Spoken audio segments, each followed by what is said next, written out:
I step into the grand ballroom of the Evergreen Resort and immediately wish I hadn't come.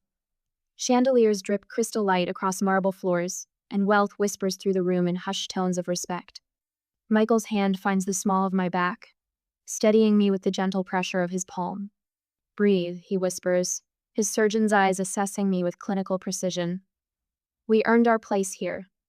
Leo tugs at his bow tie, his 6-year-old patience already wearing thin. "Mom, this thing is trying to choke me." I kneel, adjusting the offending fabric with a smile. "Just for a little while, buddy. Remember our deal, good behavior now, swimming pool after." The reception crowd parts briefly, and my heart stops. A familiar profile catches my eye, the slight tilt of her head, the way she leans forward when she laughs. I haven't seen that gesture in 11 years, but my body remembers it instantly. The bride turns, champagne glass raised in a toast, and our eyes lock across the room. "Grace. My sister." The champagne flute trembles slightly in my hand, the only outward sign of the earthquake happening inside me. I hadn't recognized the name Daniel Brooks in the invitation. I hadn't made the connection. I'd assumed Grace was still using our family name Collins. Her gasp cuts through the ambient conversation like a blade. Heads turn. The music continues, but a bubble of silence forms around us, stretching across the divide. Behind her, Mother's face drains of color, then flushes crimson. Father moves protectively toward Grace, his broad shoulders creating a barrier between us just as he's done all our lives. "What are you doing here?" Mother hisses, loud enough that nearby guests turn with curious eyes. The familiar shame rises in my throat. For a heartbeat, I'm 21 again, standing in the rain with a suitcase, homeless and alone. Michael steps forward, his voice firm but measured. "My wife is a guest. She's the CEO of MedNova. We were personally invited by the groom." The name MedNova ripples through the cluster of medical professionals nearby. I hear whispers, see recognition dawn in their eyes. "CEO?" A woman in a burgundy dress turns to her companion. "That's Amber Collins?" The rain soaks through my thin jacket as Father's words echo in my memory. "If you're too ungrateful to help at the clinic, don't come back." The slam of our front door punctuates his sentence, final as a judge's gavel. Now, I stand straight-backed in Valentino, the rain a distant memory. The scared girl is gone. In her place stands a woman who built something from nothing, who refused to disappear. Dr. Daniel Brooks approaches, confusion creasing his brow. His gaze darts between Grace's frozen face and my composed one. "You know the CEO of MedNova?" He directs this question to my parents, then turns to me with growing interest. "We've been trying to partner with them for months. Your patient monitoring system is revolutionizing post-surgical care." Grace attempts a smile, but it falters at the edges. Mother and father exchange glances loaded with panic. The whispers among the wedding guests grow louder, more insistent. I could make a scene. I could expose 11 years of lies. I could tell Daniel how they told everyone I'd failed out of college, how they'd painted me as irresponsible while pocketing my tuition money for Grace's benefit. The power is finally mine. Instead, I simply say, "Hello, Grace. Congratulations." The simplicity lands like a thunderclap. Grace flinches as if I'd shouted. Michael's hand returns to my back, a silent question. "Stay or go?" Leo looks up at me, innocent to the undercurrents swirling around us. "Mom, is that lady in the white dress your friend?" Daniel's gaze sharpens. He looks between Grace and me, his new bride and the stranger who clearly isn't a stranger. "Grace." His voice carries confusion and the first notes of suspicion. "I thought you said your sister was." His voice trails off, the unfinished sentence hanging between us. Grace's eyes dart frantically between her new husband and her parents. For the first time in my life, I watch her struggle for words. Have you ever walked into a room and immediately regretted it?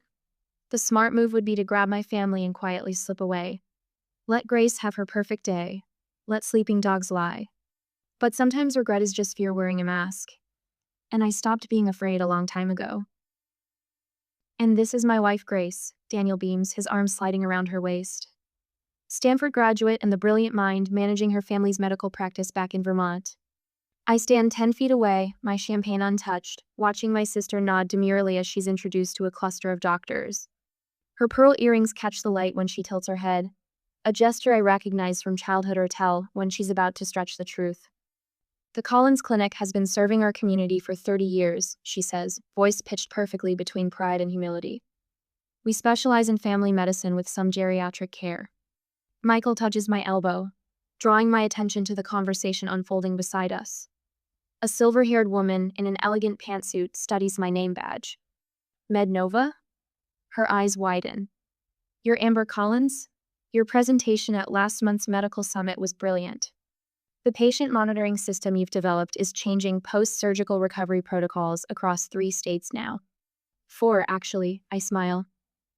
We just finalized implementation with Northwestern's hospital network. Across the room, Grace fumbles through a response about platelet therapy trends. The doctor questioning her exchanges a subtle glance with his colleague. I thought Stanford's medical program had shifted away from that approach 3 years ago, he says, brow furrowed. Grace's laugh floats a pitch too high. Well, you know how these academic debates go. Some professors hold on to traditional methodologies longer than others. Daniel's expression shifts almost imperceptibly, tightening around the eyes, a slight withdrawal of his arm from her waist. He's noticing the discrepancy. Amber. The voice behind me belongs to my father. 11 years older, but unmistakable, the same commanding tone that once sent me scurrying to answer phones at the clinic after school while Grace practiced piano. You need to leave, he says, positioning himself between me and the rest of the room. You're ruining Grace's day. Michael stiffens beside me, but I place a steadying hand on his arm. I was invited by Daniel, I reply, my voice low but firm. Perhaps you should explain why that upsets you. Father's face reddens. The expensive suit he wears can't disguise the man beneath a small-town doctor whose authority stops at the borders of his own practice. Don't play innocent. You showing up like this flaunting your whatever company you claim to run. Mednova is hardly a claim, Dennis.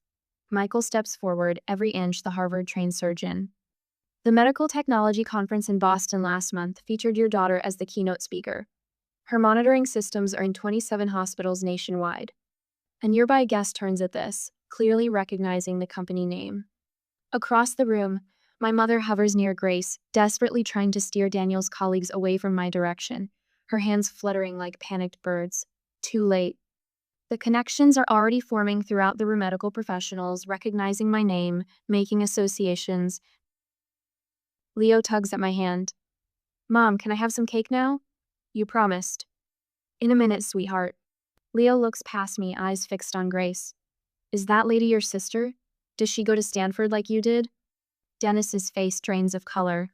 Before he can respond, Leo continues innocently. You showed me your old college pictures. The red buildings were pretty.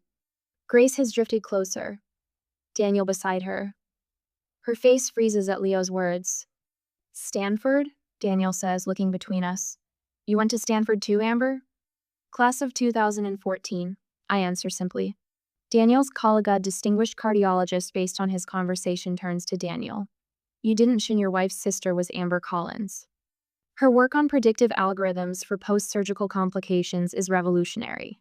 Northwestern Medical has reduced readmission rates by 22% using her systems. The weight of 11 years of lies settles visibly on Grace's shoulders. She reaches for Daniel's arm, but he steps slightly away, his attention now fully on the professional conversation happening around me. Rain drums against my dorm window as I stare at the bank statement, the numbers not computing. My college fund depleted. Transferred to an account I don't recognize. The same day, a package arrives from Grace to photos of her spring break in Cancun, the trip I couldn't understand how our family could afford. I shake off the memory, focusing on the present. Daniel has pulled Grace aside, their heated whispers visible from across the ballroom. His face reflects growing confusion, then disbelief, then something harder as she clutches at his sleeve. You told me you graduated from Stanford, he says, voice rising just enough to carry. I went there. I've never heard your name mentioned by any of the faculty. Grace's response comes frantically. It was mostly remote learning, a special program they had for. Stanford Medicine doesn't offer remote degrees. Daniel's voice has gone cold. Never has.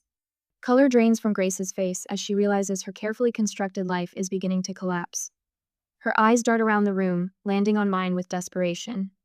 Daniel steps back from her, straightens his tie, and turns. With deliberate steps, he walks across the ballroom away from Grace, directly toward me. Behind him, Grace's pleading eyes follow, a drowning woman watching her last lifeline walk away. Daniel guides me away from the crowd with a gentle hand on my elbow. His fingers tremble slightly against my skin, the only indication that the poised doctor is rattled. "Let's find somewhere quieter," he says, his voice steady, but his eyes darting back to where Grace stands with my parents, their heads bent together in urgent conversation. We settle in a small alcove at the edge of the ballroom. 2 plush chairs, a small table between us. The muted lighting casts shadows across his face, highlighting the sharp angles of confusion etched there. "I apologize for the awkwardness," he begins, straightening his bow tie. His words trail off, uncertain how to frame the chasm of questions between us. "You didn't know Grace had a sister." I finish for him, keeping my voice neutral. Daniel's eyes widen. "She mentioned a sister once, but said you dropped out of college after a semester, that you couldn't handle the pressure and disappeared." The old wound throbs, but I don't flinch. Years of boardroom negotiations have taught me to keep my face composed even when bleeding internally. "I graduated summa cum laude," I say simply, "while working 3 jobs." 3 jobs? His brow furrows. Mornings at a coffee shop, evenings at the hospital reception desk, weekends at a call center. The memories flood back the bone. Deep exhaustion, falling asleep over textbooks, the relentless push forward. I put myself through school part-time. No family support. Each word lands like a stone between us, ripples spreading outward. Daniel's expression shifts from confusion to calculation, the surgeon's analytical mind reassessing everything he thought he knew. "Stanford?" he asks, naming his alma mater. I shake my head. "Community college first, then State University. I couldn't afford Stanford after I discovered my college fund had been." I pause, choosing my words carefully. "Reallocated to Grace's education," he concludes, the pieces clicking into place. The ballroom around us blurs as memories surface sleeping on Sarah's lumpy couch for 6 months, showering at the YWCA when Jamie's boyfriend kicked me out, eating ramen for weeks straight to save for textbooks. The humiliation of asking professors for extensions because I couldn't stay awake after triple shifts. "The hospital where I worked reception," I continue. "That's where I met Michael. He was a resident then. I remember that night clearly hunched over healthcare administration textbooks during my dinner break, exhaustion pulling at my eyelids. Michael stopping at my desk, curious about the complex diagrams I'd sketched in the margins. "You understand Kellerman's patient flow theory?" he'd asked, surprised. "It's flawed," I'd replied without looking up. "The bottleneck isn't intake, it's documentation requirements between departments." He'd pulled up a chair, and we'd talked until my break ended. The next day, he brought coffee and questions about my ideas for streamlining patient monitoring. Within months, we were developing the prototype that would become MedNova's cornerstone product. Daniel leans forward. "And MedNova? Grace mentioned you worked some office job." I can't help the small smile that touches my lips. "We started in our apartment 7 years ago.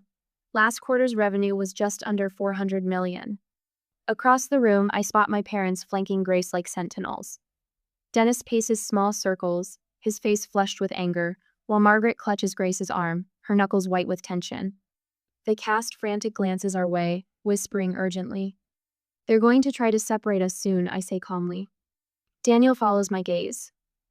They appear concerned. Michael approaches us, phone discreetly positioned at his side.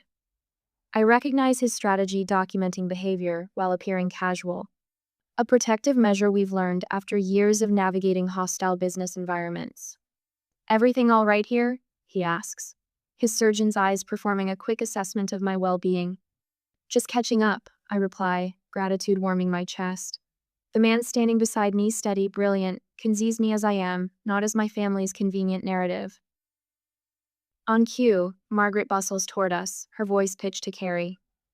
"Daniel, there's someone from Boston General dying to meet you." Her eyes slide past me as if I'm invisible. A familiar sensation. Daniel stands his ground. "In a moment, Margaret. Amber and I are having an important conversation." My mother's smile stiffens. Always the attention seeker, our Amber. She turns to the nearest cluster of guests. She's always been jealous of her sister's accomplishments. The statement hangs in the air like smoke, acrid and choking. Several guests shift uncomfortably, eyes darting between us. I remain seated, back straight, face composed.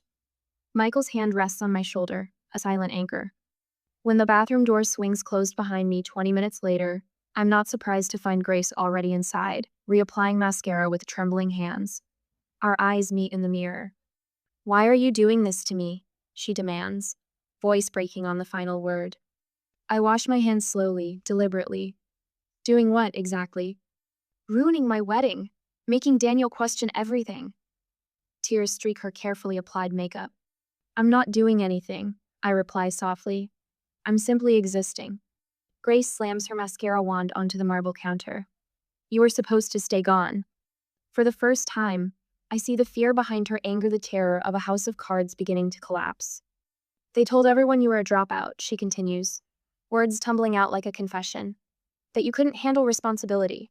That you were—" "And yet here I am," I interrupt, "handling quite a lot."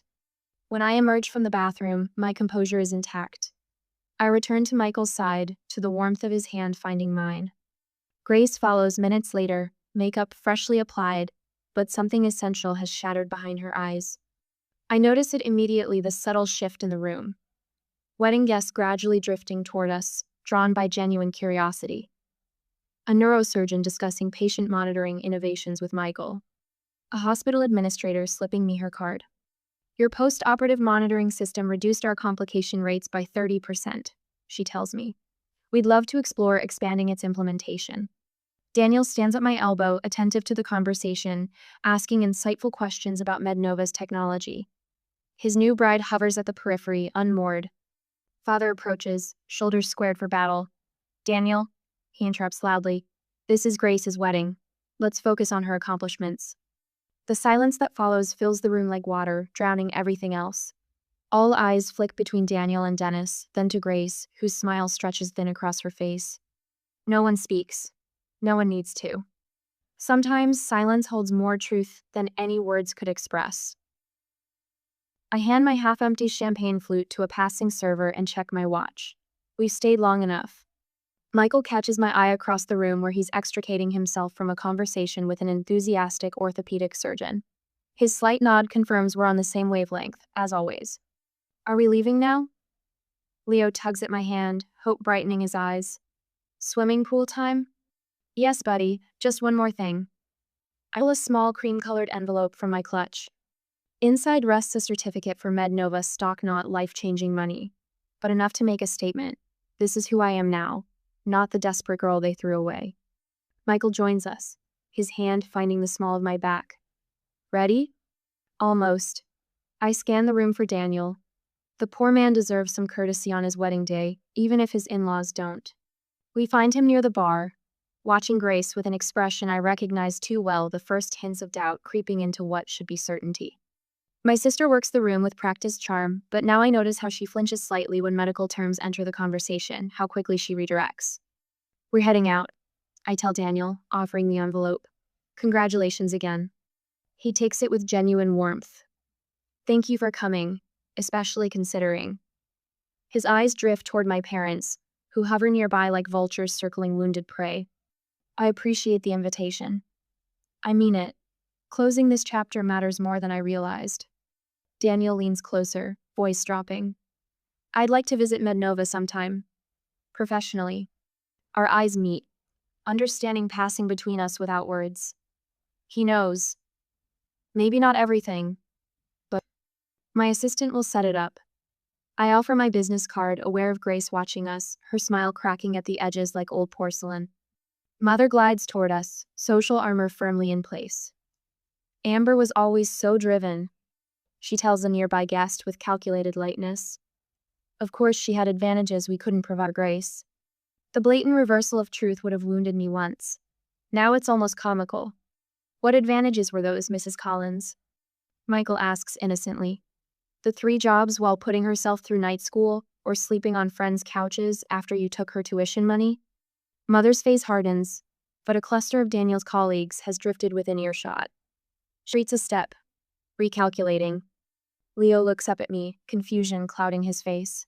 "Aren't those people your family, Mom?" The question silences everyone within hearing distance. Simple, direct, unintentionally devastating. I kneel to his level. They're relatives, buddy. Family is different. Father chooses this moment to approach, puffing up his chest like he did when I was young and easily intimidated. You can't just waltz back into our lives and... I'm not interested in walking back into anything. My voice cuts through his bluster with quiet finality. I'm not here to expose you or reconcile with you. I built my own life, which is exactly what you forced me to do when you showed me the door. The image flashes unbidden. Rain soaking through my jacket, the weight of my suitcase, the terrifying freedom of having nothing left to lose. Behind me, Leo fidgets with his bow tie again. Michael rests his hand on our son's shoulder, steadying him the way he steadied me all those years ago when I thought I'd drown. Thank you, I tell my parents, causing them to blink in confusion. Thank you for not giving me a chance. You made me build my own. Mother's face contorts between rage and social preservation. For once, she finds no words. I take Leo's hand. Michael falls into step beside us as we make our exit unhurried, dignified, complete. No dramatic declarations, no tearful scenes, just the quiet power of walking away whole. Whispers follow us like gentle rain, but unlike that night 11 years ago, they don't touch me. I've built an umbrella of accomplishment that shields me from their storms. In the lobby, Leo breaks free and spins with childish delight. Pool time. 10 minutes to change, and I'll meet you there, Michael tells him, tousling his hair. As we cross toward the elevators, I catch our reflection in the polished marble walla family of 3, solid and connected. Behind us, through the ballroom doors, I glimpse Daniel watching our departure, then turning back to his new bride with new questions in his eyes. Some weddings mark beginnings. This one marks an ending, the final release of expectations I never needed to fulfill, approval I no longer seek, and pain I refuse to carry forward. Leo punches the elevator button with enthusiastic determination. Up we go. Yes, up we go indeed. Sunlight angles through the floor-to-ceiling windows of my office, casting long shadows across the polished concrete floors. 1 month has passed since Grace's wedding, but the memory still lurks in corners of my mind like a half-forgotten dream. I scan the partnership proposal from Boston Memorial, a contract worth 8 figures sprawled across my desk. Mednova's patient monitoring system reduced post-surgical complications by 37% in their trial run. Numbers don't lie. Numbers don't play favorites. My assistant Meredith's voice crackles through the intercom. Dr. Daniel Brooks is here to see you. My pen stills against paper. I hadn't spoken to my sister's husband since that night. Sent him in. Daniel enters like a man carrying invisible weight. His shoulders curl forward, suit jacket wrinkled at the elbows. Dark circles shadow his eyes. Thank you for seeing me without an appointment. He stands awkwardly until I gesture toward the chair opposite my desk. Coffee? I offer. He shakes his head. I can't stay long. I wait. Experience has taught me the power of silence. I've consulted with a lawyer about annulment possibilities. The words tumble out like stones. Everything Grace told me was fabricated. She never attended Stanford. She never managed your parents' clinic. She's the receptionist. I absorbed this without surprise. The lies were always there, waiting for someone to notice. I'm sorry to hear that, I say, and mean it. Your parents made her the face of their practice while they... His voice trails off as he runs a hand through disheveled hair. The billing practices at their clinic, they've been charging Medicare for procedures never performed, using outdated codes deliberately. Grace helped them do it. The revelation lands like a slap, not because it's shocking, but because it confirms suspicions I buried years ago.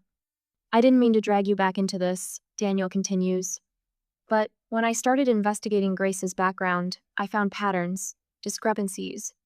Your name kept appearing in old clinic records, then vanishing completely 11 years ago. The skyline beyond my window shimmers in summer heat. I built this view from nothing, while they built their lives on fabrications. They used my college fund for Grace, I say simply.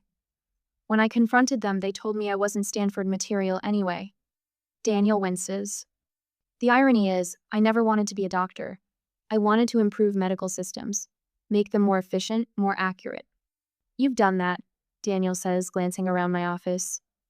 Mednova is transforming post-surgical care across the country. A silence stretches between us, comfortable in its honesty. The clinic is being investigated, he finally says. I submitted anonymous information to the proper authorities after discovering the extent of the fraud. They've been doing this for nearly 15 years. 15 years. Beginning right around the time I left for college. My phone buzzes with a text from Michael. Picking up Leo early. Zoo day. Join us? A warmth spreads through my chest. This is my real family now. What will you do? I ask Daniel. He straightens his shoulders. File for annulment, cooperate with investigators, start over. He hesitates. I came to apologize for my unwitting role in reconnecting you with your past. And to ask, do you plan to get involved in the investigation? The question hangs between us, heavy with implication. I could destroy them completely. One phone call from the CEO of MedNova to the Medicare fraud investigators would accelerate everything. No, I say finally. I built my life separate from theirs. I intend to keep it that way. Relief washes across his face. Thank you for seeing me. After Daniel leaves, I stand at my window, watching traffic flow 40 stories below. My phone vibrates with a voicemail notification. Grace's number, the third this week. Michael calls as I'm gathering my things to meet them at the zoo. You sound tired, he says. Daniel Brooks came to see me. The family clique is under investigation for Medicare fraud. A pause. Are you okay? Yes. The answer surprises me with its truth. Are you going to get involved? I watch a red-tailed hawk circle the skyscrapers, riding thermals with effortless grace. I was thinking about what you said last week, about how my success is already their greatest punishment. I stand by that, Michael says, but it's your choice. My computer chimes with an incoming email. An attorney representing the Medicare Fraud Investigation Division, requesting information about my time at Collins Family Practice. Attached are documents requiring my testimony. They want me to testify, I tell Michael. What will you do? I consider the question. Part of me wants to delete the email, refuse the request. Let whatever happens to them happen without my fingerprints anywhere near it. Another part remembers patients who trusted them. Elderly men and women whose Medicare benefits were stolen. I'll forward them copies of the clinic's original records from when I worked there, I decide. Nothing more, nothing less, just the facts. I'm proud of you, Michael says. My phone buzzes again. Another voicemail from Grace. Her third today. The first one begged for money.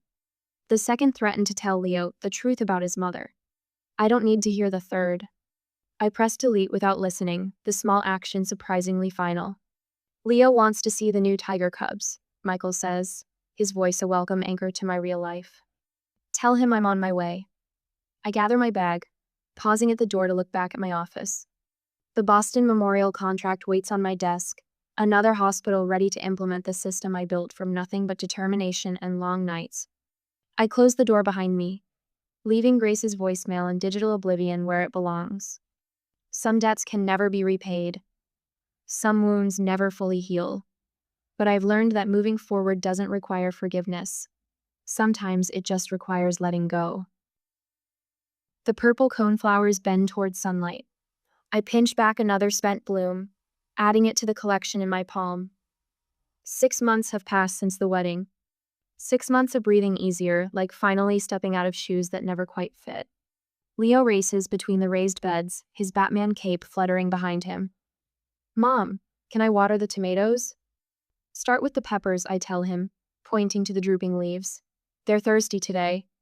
He grabs his small watering can, tongue poking out the corner of his mouth as he concentrates on not spilling. The mid-May sun warms my shoulders through my t-shirt, no designer labels here, just comfort in my own space. Michael appears at the patio door, 3 glasses of lemonade balanced on a tray. Reinforcements, he calls, descending the steps into our modest garden. His surgeon's hands, the same ones that perform delicate heart valve replacements now, pass lemonade to our son with exaggerated ceremony. Thank you, good sir. Leo responds with a wobbly bow that nearly spills his drink. Michael's eyes meet mine over Leo's head. The unspoken conversation passes between us. This is what matters. This garden, this boy, this life we built from nothing but determination and truth. The Davis Hospital Board approved the patient monitoring system. Michael says casually, though we both know what this means. The 5th major hospital chain to adopt MedNova's technology this year alone. Thousands more patients who will recover safely because of what we created. That's number 5. Leo announces proudly, counting on his fingers. Mom's helping all the sick people get better faster.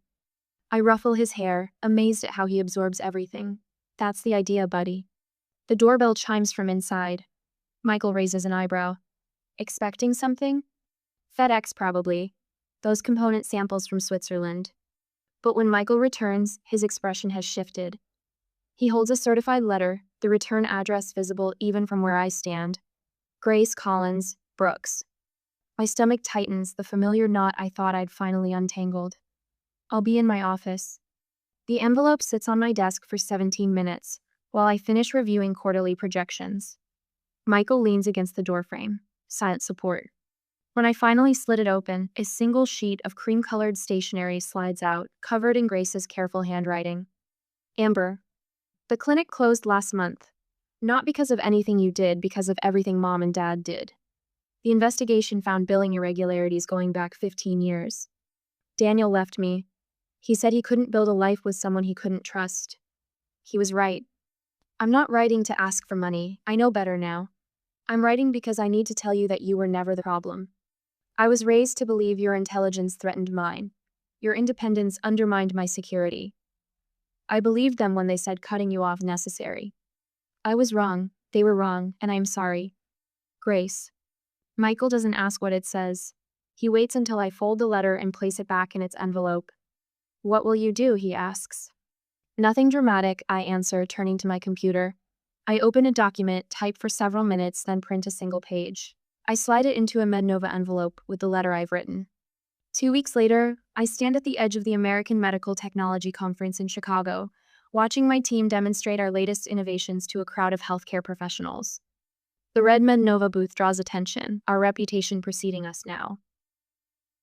A flash of movement catches my eye, someone in pale blue scrubs near the education pavilion.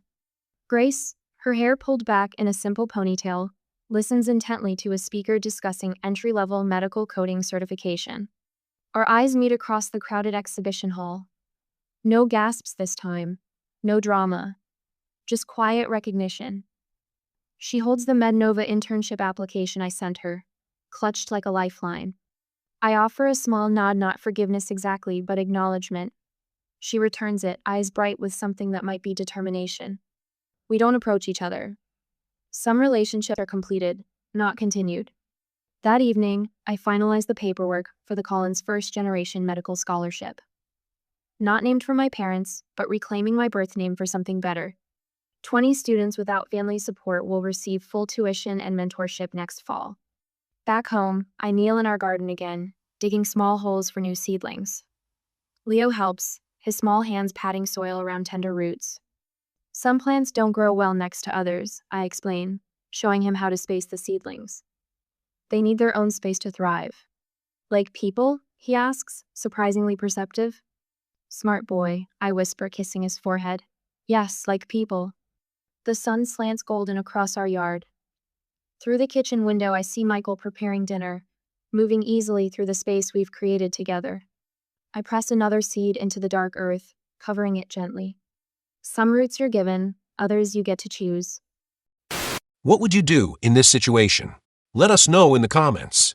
If this story had you on the edge of your seat, smash that like button and subscribe for more jaw-dropping family drama, shocking betrayals, and the revenge stories you won't believe.